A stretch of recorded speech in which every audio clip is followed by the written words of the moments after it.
Welcome to the Learning Pines YouTube. We hope this video helps. In this video, I will explain how to use a Wi-Fi router with a SIM card.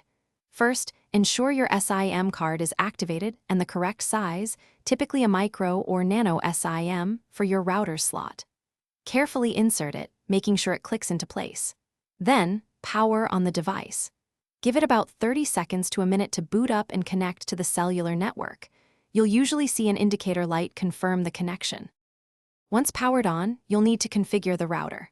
Open a web browser on a connected device and type in the router's default IP address, often something like 192.168.0.1. Log in using the default username and password, usually printed on a sticker on the router itself.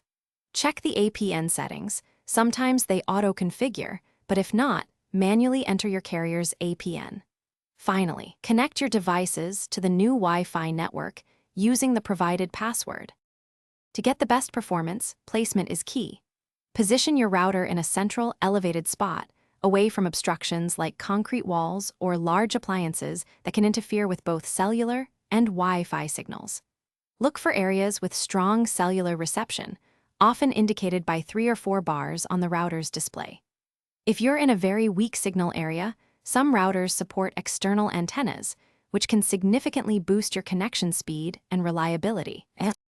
If you encounter issues, a simple restart of the router can often resolve minor glitches. Double-check that your SIM card is properly inserted and your data plan is active with sufficient allowance. Regularly updating your router's firmware is also crucial for security and performance improvements. Finally, always secure your Wi-Fi network with a strong, unique password to protect your data and prevent unauthorized access.